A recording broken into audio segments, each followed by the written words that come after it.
महादेव को भोलेनाथ भी कहा जाता है क्योंकि वो अपने भक्त की भक्ति से बहुत शीघ्र ही प्रसन्न हो जाते हैं। अगर उनका भक्त रोजाना श्रद्धा के साथ उन्हें जल भी अर्पित करे तो महादेव की असीम कृपा का पात्र बन जाता है। अपनी पूजा के दौरान महादेव धतूरा, आग, बेलपत्र आदि को भी प्रेम से स्वीकार कर लेते हैं, लेकिन अन्य देवी देवताओं के पूजा के नियमों के समान ही महादेव की पूजा से जुड़ी कुछ बातें हैं। मान्यता है कि महादेव को सफेद रंग के पुष्प अति प्रिय हैं, किंतु केकटी का पुष्प सफेद होने के बाद भी केकटी का पुष्प शिव जी को नहीं चढ़ाना चाहिए। भोलेनाथ की पूजा में केकटी का पुष्प वर्जित माना जाता है। इसके पीछे एक पौराणिक कथा है, तो चलिए शुरू करें। शिव पुराण के अनुसार एक बार ब्रह्मा जी और भगवान विष्णु में विवाद छिड़ गया कि दोनों में श्रेष्ठ कौन है। इसका फैसला स्वयं महादेव को करना था। तभी वहाँ एक विशाल शिवलिंग प्रकट हुआ।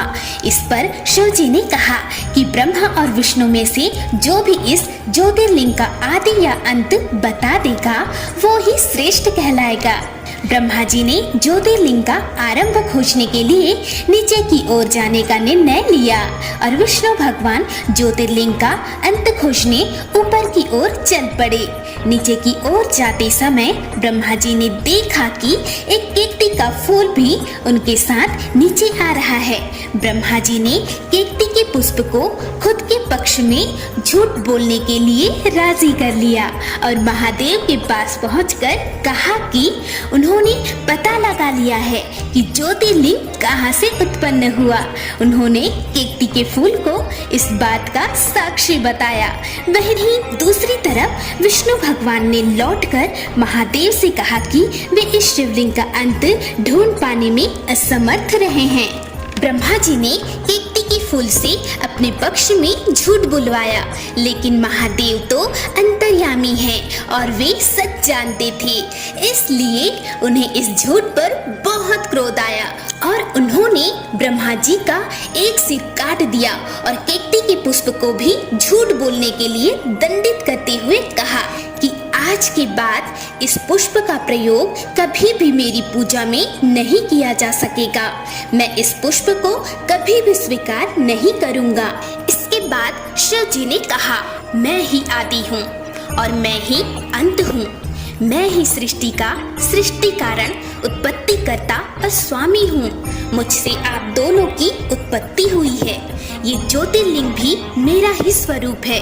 इसके बाद ब्रह्मा जी को अपनी भूल का एहसास हुआ। तत्पश्चात ब्रह्मा जी और भगवान विष्णु ने मिलकर ज्योतिर्लिंग की आराधना की और इस प्रकार भगवान शिव की पूजा में केकटी का फूल वर्जित हो गया। इस पूरे कथा को सुनने के पश्चात क्या आपने इसके पीछे का ज्ञान ग्रहण किया? आइए हम आपको बताते हैं। इस कथा का ज्ञान अंतर्यामी भोले भंडारी केकटी के पुष्प पर क्रोधित नहीं हुए, बल्कि केकटी के झूठ से क्रोधित हुए। अर्थात भोलेनाथ को झूठ या असत्य अप्रिय है।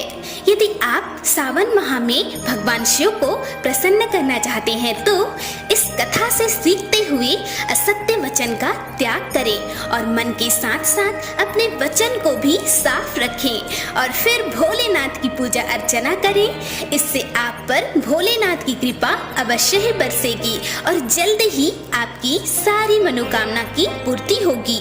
हर हर महादेव।